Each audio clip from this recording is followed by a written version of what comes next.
Oi, pessoas lindas e maravilhosas do meu coração. Acerta assim que algumas não são nem tão lindas e nem tão maravilhosas assim. Mas quando eu estou falando que as pessoas não são nem tão lindas e nem tão maravilhosas assim, estou unicamente me referindo à beleza interior. Porque a exterior, gente, é tão facinho a gente ficar bonitinho, né? É tão facinho a gente ficar top, é tão facinho a gente ficar arrumadinho. Passou uma make, né?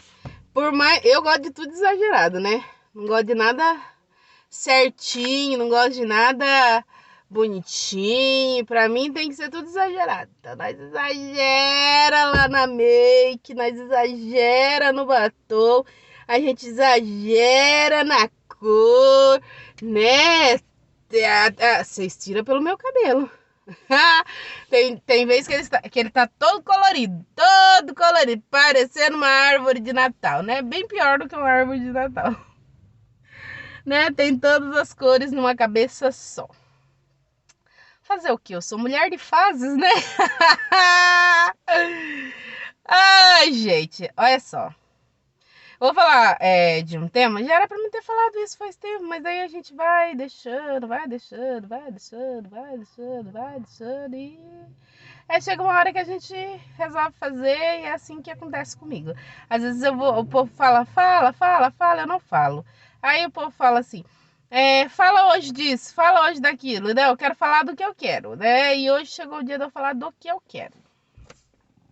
O povo me pergunta muito por que eu gosto tanto de ajudar em organizações filantrópicas, ajudar a montar cesta, ajudar os mais desfavorecidos, mais desfavoráveis, né? E eu sempre dou a mesma resposta, e é isso que me comove, e é isso que faz eu ajudar as pessoas, né? É uma coisa que eu sinto prazer e eu gosto, tá? Quando eu digo que eu sinto prazer, é do fundo do meu coração e do fundo da minha alma.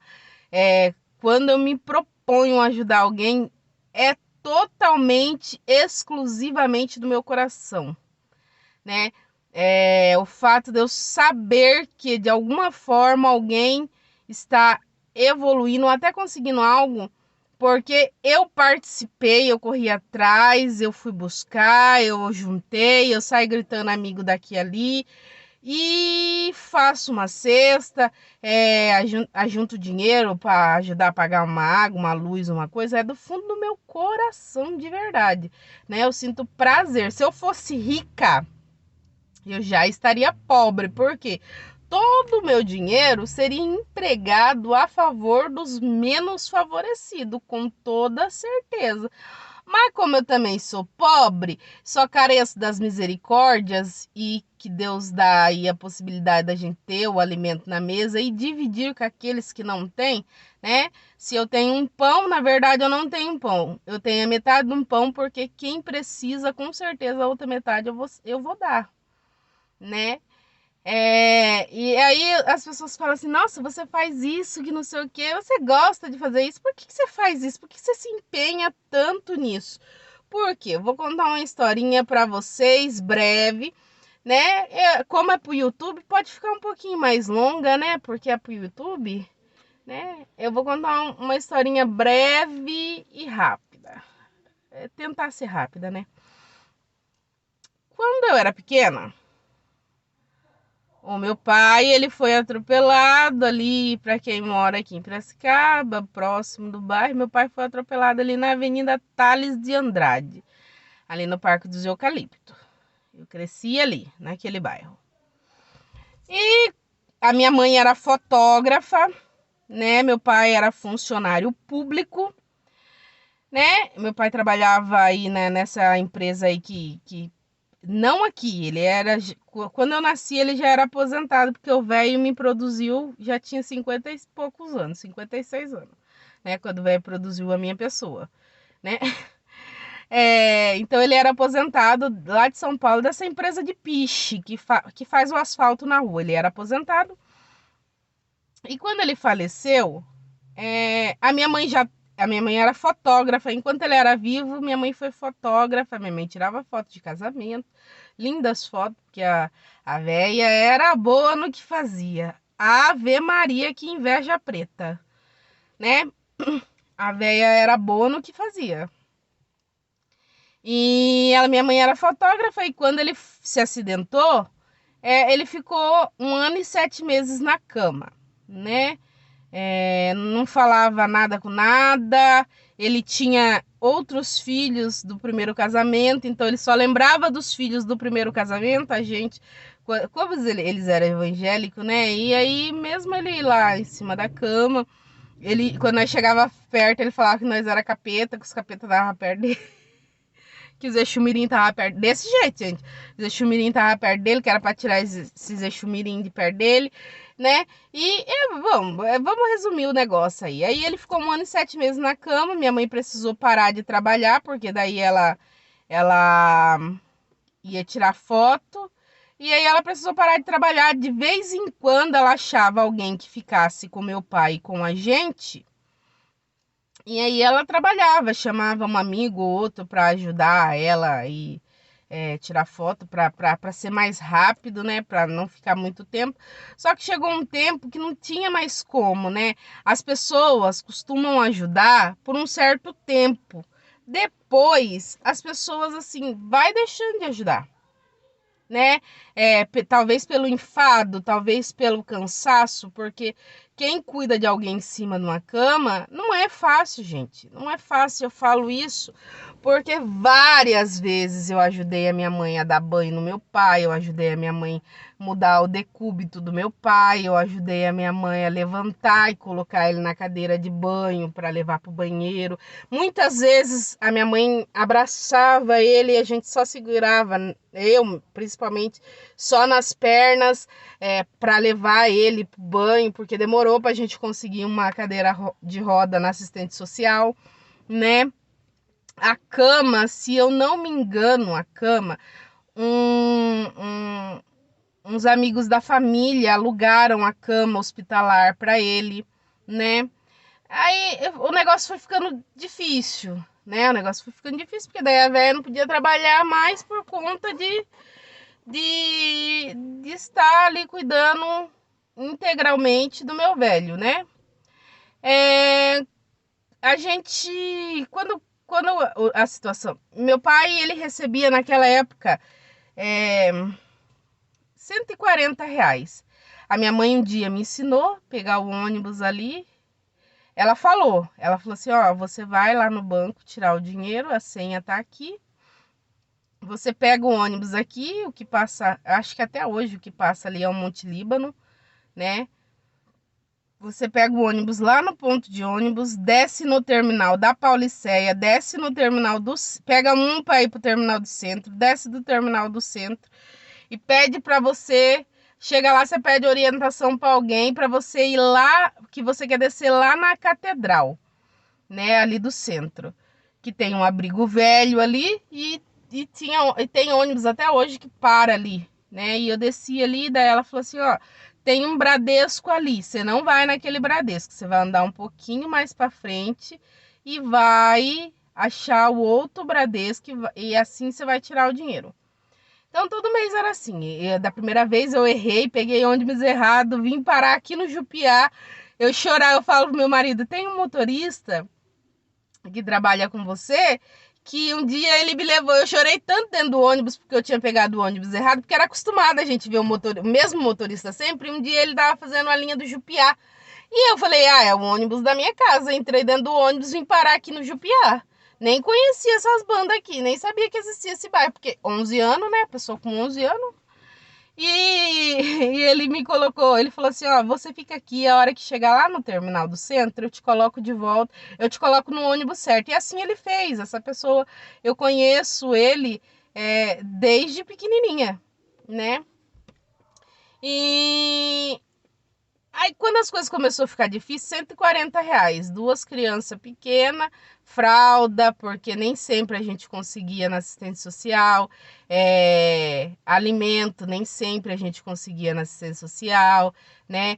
Alimento, a maioria que a gente conseguia eram os parentes que ajudavam. Minha tia, nossa, minha tia chegava final de ano, minha tia pegava eu e meu irmão, levava na loja, comprava roupa para mim, para o meu irmão, né, que foi a minha tia, que a gente tem gratidão até hoje, né, e eu vou ser infinitamente grata a ela por ter terminado de criar eu e meu irmão, mas antes da minha mãe falecer, ela já cuidava da gente antes da minha mãe falecer, né, final de ano, ela ia comprar, como eu disse, comprar roupa e sempre estava levando cesta básica pra gente, ela reunia o pessoal da igreja para levar lençol para minha mãe, porque só quem sabe, quem tem um parente aí acamado, quanto usa lençol, ela conseguia fralda, mas não era sempre, né, gente? Não era sempre. A condições começou a ficar assim difícil. Aí eu e meu irmão, eu não tenho vergonha de falar isso, gente. Quem tem vergonha, assim, eu acho que vergonha é a gente roubar e não poder carregar, né? Isso daí seria vergonhoso, isso daí seria um ato vergonhoso. Eu não tenho vergonha de falar que eu e meu irmão catava papelão para comprar as coisas. Não tenho vergonha, não. Para comprar, naquela época, no mercado perto de casa, o arroz eles colocavam um trem de alumínio grande e media, né? E pesava e vendia o arroz por quilo, feijão por quilo, farinha por quilo, tudo era por quilo. E a gente vendia papelão, catava latinha, papelão, para poder comprar as coisas. Aí tudo bem, meu pai morreu, depois de 1 ano e 7 meses, meu pai morreu. E aí começamos no trem horroroso, que daí a minha mãe começou a ficar doente, né? A minha mãe, ela dormia, bronco aspirava dormindo, né? E a gente acordava, a gente fala sororoca, né? Mas com barulho dentro dela de água. Parecia que tinha água na garganta dela. E muitas vezes eu pulei da cama, assim.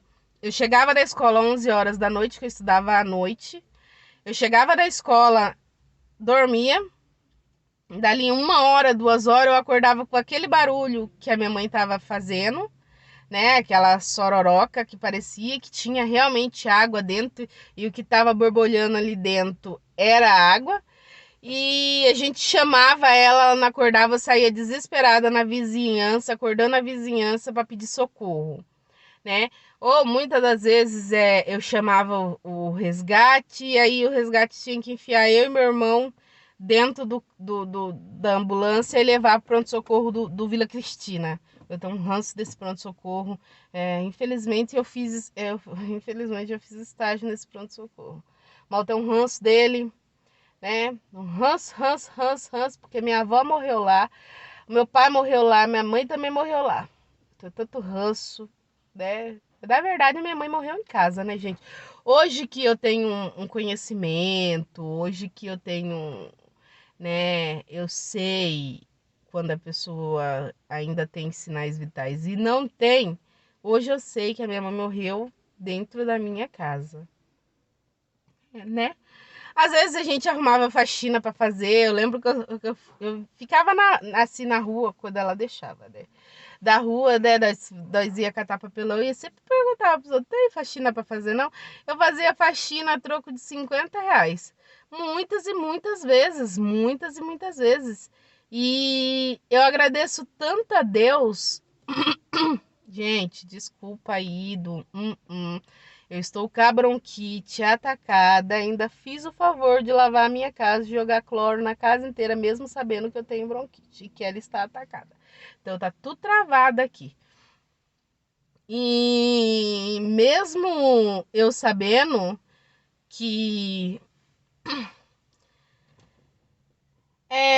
tendo pouca assim reação, voltando na Cândida, a minha mão sempre, daqui a pouco ela começa a descamar, que nem, porque eu mexi com cloro, então daqui a pouco minha mão começa a descamar, que eu não posso mexer com Cândida, com cloro. Desde pequena, minha mão descama num grau que Deus me livre, fica parecendo, ai, sei lá, pele de cobra soltando. E, gente, eu caçava faxina para fazer. Eu louvo a Deus por todas as oportunidades que as pessoas me deram de fazer faxina em suas casas. Eu agradeço tanto, porque aquele dinheirinho que eu ganhava servia para comprar um pão, um suquinho, um açúcar, um arroz por quilo, né? Eu agradeço tanto. Hoje em dia, as crianças não podem trabalhar, né? Antes dos 16 anos, né? O Estatuto da Criança e do Adolescente proíbe isso.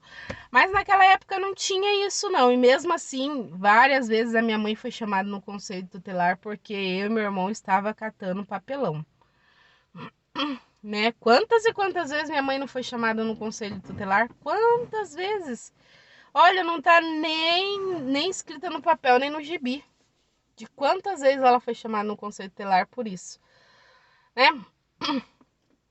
E aí a minha mãe começou a ficar doente, aí descobriu que ela tinha o coração inchado, descobriu, ela já tinha pressão alta, né, que ela ficou com a pressão alta desde o meu nascimento, ela teve a pressão alta na minha gestação, e isso perdurou, é que nem eu tive pressão alta na gestação do meu primeiro filho e tenho até hoje, né, e a gente levantava, eu via a mãe. Nossa, era uma seleção de remédio na mesa, que ela tomava muitos remédios por causa disso. E aí ela tava com água no pulmão, né? Que hoje a gente sabe, eu sei que é derrame pleural, né? Ela teve, eu tive, meu irmão teve, né? Eu acho que é uma coisa familiar, né? A gente quase morreu. Só que a minha mãe não sentia dor, gente. Engraçado. Minha mãe teve o derrame pleural e ela não sentia dor. Já eu e meu irmão, misericórdia de Deus. Ai, Ave Maria. Eu achei que eu fosse era morrer. Misericredo. E aí as coisas começaram a ficar difíceis. Depois que o meu pai morreu, ela tentou voltar a fazer fotografia, né? Mas ela foi ficando cada vez mais debilitada, cada vez mais debilitada, cada vez mais debilitada. A minha mãe, ela não dava um passo da minha sala na minha cozinha sem ficar extremamente cansada. Extremamente cansada, né? Aí a gente conseguiu, assistência social conseguiu colocar a gente num programa que a gente pegava cesta básica. Ela nunca conseguia ir, porque a gente tinha carro, ela tinha, né, ela tinha carro, uma Brasília linda, maravilhosa que ela tinha, que como eu me arrependi de ter vendido aquela Brasília, porque a Brasília não tinha nada, nem na lataria e nem no estofado para fazer. A Brasília era bonitinha, era lindinha. E ela não podia dirigir por estar debilitada, né? E eu pegava o ônibus, ia lá na PQP pegar a cesta e vinha com a cesta quase morrendo dentro do ônibus, né? Graças a Deus que sempre quando eu descia no ponto, alguém me ajudava e eu conseguia chegar com a cesta até em casa. Só que era 3 meses só que davam cesta. Depois a gente contava com auxílio aí dos vizinhos que nos davam também, e da minha tia, dos meus tios, na verdade, dos meus tios, mas a minha tia também era a que mais era envolvida de trazer alimento. E aí, gente, eu não tenho vergonha de falar isso. A gente tinha um verdureiro na rua da minha casa e quem é vizinho nosso, que é amigo meu, que eu vou postar esse vídeo também no Facebook, vai se lembrar quantas e quantas vezes o meu irmão esperava ele terminar que ele colocar os restos dos legumes, das frutas. Ele colocava na calçada, num caixote, e eu e meu irmão ir lá fuçar o caixote, pegar o que salvava. Daí um dia ele chamou meu irmão e falou assim: viu, você quer trabalhar para mim? Daí você para de pegar essas frutas aí. É porque quando eu jogo, ela já não serve mais para o consumo. Pode dar alguma coisa, essas frutas, esses legumes. Pode dar alguma coisa em vocês e tal. E aí eu te dou coisas melhores. Meu irmão foi trabalhar com ele. Meu irmão trabalhou um tempo com ele. Aí a gente tinha fruta e verdura a gente sempre tinha. Eu também várias vezes fui fazer faxina, essas coisas para ganhar um dinheirinho, né? Aí a mãe ganhando só R$ 140 com 2 crianças na escola ganhava o Bolsa Família também. E naquela época, se hoje é uma merreca, naquela época era mais merreca ainda. Mais merreca ainda, né? E a gente não podia faltar da escola. Eu comecei a faltar da escola, porque daí não dava na conta do negócio, né? E eu saí da escola. Quando eu saí da escola, cortou o Bolsa Família meu. Aí logo em seguida meu irmão também saiu da escola, né? Então ficou sem o Bolsa Família. E cortaram a força de casa, né? Eu tenho tanto medo de escuro. Gente, as pessoas perguntam pra mim assim: ah, você tem tal religião e tem medo de escuro. Você e tem medo de escuro. Eu tenho medo de escuro, talvez seja um trauma aí. Além da minha mãe mandar eu subir no escuro pra cima, eu ficar com ranço. Mas com ranço, porque tem mãe que tem sempre um filho de indês, né? O filho de indês da minha mãe era o meu irmão, né? E ela botava eu pra fazer as tarefas mais ardilosas que existia, né? E primeiro, cortou a nossa força, não tivemos como pagar. Primeiro impacto, eu não lembro se foi uma irmã da igreja, isso eu não me recordo porque faz muito tempo. Eu não lembro se foi uma irmã da igreja que ajudou a pagar ou se foi os meus tios que se reuniram para pagar a conta de força. Pagou tudo bonitinho, tudo certinho, tá? Beleza, ok, tudo certo. Passou um tempo, não teve dinheiro para pagar a força de novo, gente. Cortaram a força.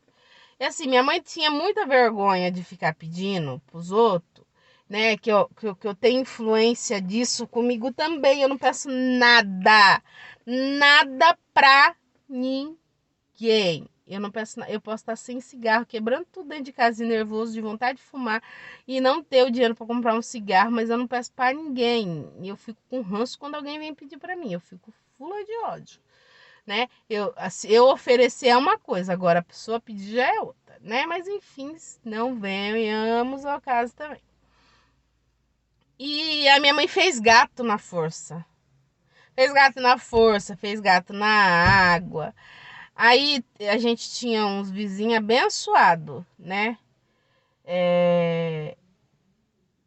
Assim, quando eu falo abençoado, abençoado mesmo. Era adolescente endemoniadinho, né? Porque quando viram que minha mãe fez o gato, denunciaram. Vieram lá e daí levaram o relógio embora e cortaram lá no fio. Esse fio que entra do poste pra dentro, cortaram ali. A minha mãe chamou meu tio foi e fez o gato lá do poste direto pra dentro, sem relógio, sabe? E aí ficamos muito tempo. Tinha um vizinho nosso, de debodeado. A minha mãe gostava muito de ouvir hino e colocava alto. O menino ia lá no poste e cortava a força do poste. Um dia acho que descobriram que minha mãe usava gato e denunciaram. Aí foram lá no poste e cortaram o fio. Então não tinha mais como fazer ligação, porque tinham cortado aquele fio que fazia ligação direto do poste para dentro de casa, né? E a gente ficou. A minha mãe morreu, a gente não tinha força em casa. A gente ficou uns 3, 4 anos sem força, só de luz de vela. Só de luz de vela. né? Água, minha mãe fez gato, daí depois cortaram na pena, né? Faltava alimento dentro de casa, faltava as coisas. Não é porque minha mãe não queria, ela não tinha condições de trabalhar. E o povo olhava e falava assim: ah, mas você. É, é, teve uma conversa aí antes da minha mãe morrer que essa conversa ela me chateia, sabe? A gente não tem raiva das pessoas porque não foram uma só que falou. E eu fico com ódio quando vem com mimimi pra cima de mim. Ah, é porque sempre gostei de você. Ah, é porque sempre te amei. Ah, é porque eu falo pro Marcelo assim: ai, que mentira. Quando eu era pequena, eu ia na casa da pessoa, a pessoa escondia tudo que era de comer, né? Que era pra não dar. E tinha a mãe, pais de amigos meus que proibiam eles de andar comigo porque falavam. Criança sabe, né? Criança sempre fala. Mesmo que o pai fala, você não abra a sua boca. A criança vai falar por conta da amizade que tem. A criança vai abrir a boca sim, né? E falava pra criança assim que não queria que a criança andasse comigo, nem com meu irmão, porque a gente só ia lá pra comer, né? Ó, agradeço a Deus por todas as vezes que alguém negou um prato de comida pra mim. Todas. Eu agradeço a Deus por todas as vezes que alguém proibiu eu de andar com o filho por causa de prato de comida, né? Meu irmão, ele sempre foi trabalhador desde pequeno. Ele não respeitava muito minha mãe, não. Pra mandar minha mãe tomar era com ele mesmo, né? E a minha mãe vivia metendo cacete nele. Mas mesmo assim, o bichinho era terrível, né? E hoje em dia, quando eu vejo alguém fazer qualquer elogio pra minha pessoa, eu me recordo. A gente não esquece de quem dá o tapa, né? Quem dá o tapa esquece, quem apanha não. O meu caso, quem tomou o tapa nunca esquece. Eu nunca esqueci, sabe? E às vezes eu vejo as pessoas falando, sempre amei, sempre isso, sempre aquilo, mas eu lembro das coisas que a gente finge demência, só isso. A diferença é isso. Então, é por isso que eu ajudo o próximo, porque eu lembro do que eu passei, né? Eu lembro de tudo que eu passei, ter vontade de comer uma coisa, não poder, ter vontade de ter tal coisa. De tanto que quando a gente foi morar com a nossa tia, eu engordei tanto, tanto, tanto, que o povo me chamava de bolinha, me zoava, porque eu era raquitinha e quando eu fui morar com a minha tia, eu engordei, meu irmão, a minha tia dava remédio para verme para ele, quantas vezes não colocou? Né? Porque o menino vivia, e aí o menino vivia doente. Se ele quisesse uma coisa e não tivesse, o menino ficava doente. E sempre minha tia comprava, quando ele falava que ele queria, comprava, porque o menino ficava doente de cair de cama e quase ir embora mesmo. Meu irmão entrou numa depressão ferrada depois que minha mãe morreu, porque ele viu minha mãe morrer perto dele, né? Fez muito tempo acompanhamento psicológico. Eu não fiz o tratamento psicológico porque eu sou forte, eu sou forte, eu sou forte. Só que os impactos eu sinto hoje. Eu sinto o impacto. Quando minha mãe faleceu, teve gente que falou pra mim assim. Eu fiquei sabendo de pessoas que falou, ela não chorou na morte da mãe dela. Parecia que ela estava desejando a morte da mãe. Não, eu não estava. Eu estava dopada, né? Quando eu recebi a notícia, eu estava dopada, né? E eu não curti realmente o luto. Eu não vivi o momento do luto, porque eu não tive oportunidade. E depois que passou, eu procurava não lembrar e eu fui guardando. Hoje eu desencarreguei algo que eu tenho dentro de mim, né? Que não precisa ninguém saber, só que eu tenho sérios problemas com isso, né? Se alguém morrer, eu posso não conhecer, de eu ver a foto, eu fico mal, eu choro sem conhecer as pessoas, eu não sei lidar com morte, né? Eu tenho medo de muita coisa, eu tenho medo de escuro. Eu não vou mentir, gente. Eu tenho medo de escuro. Eu ensino meus filhos a ter medo de escuro. Os dois mais velhos não tem, não. Mas o pequenininho é igualzinho. É o meu xerox psicológico, é o meu pequenininho.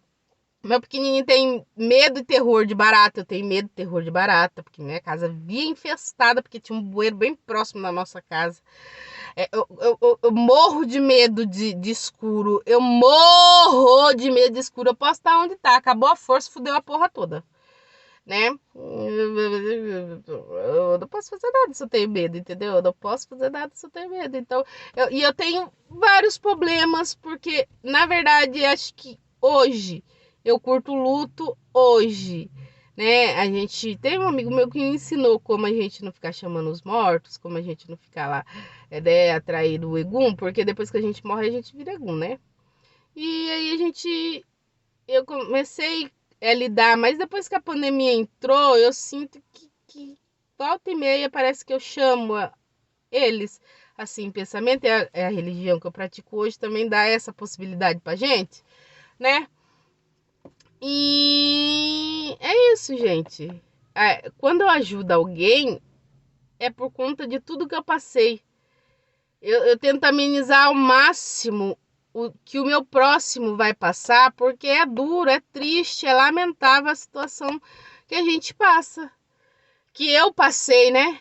E é isso, às vezes alguém olha pra minha cara e fala que eu sou prepotente, arrogante, que eu sou isso, que eu sou aquilo. Eu não sou nada disso.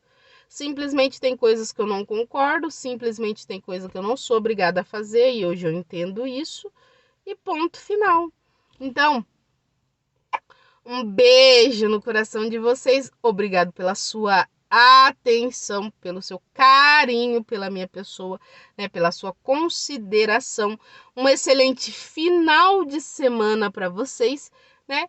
E até o próximo vídeo. Ô, gente, eu vou pedir um favorzinho para vocês, por gentileza, comentem no vídeo, deixa um like, né, para ajudar o meu canal, porque o meu outro canal é da sua verdade. Eu tinha tanto inscrito lá e as pessoas, né, porque eu fiz alguma coisa que não devia e não posso mais fazer vídeo dele, tá bom? Um beijo para vocês e fiquem todos com Deus.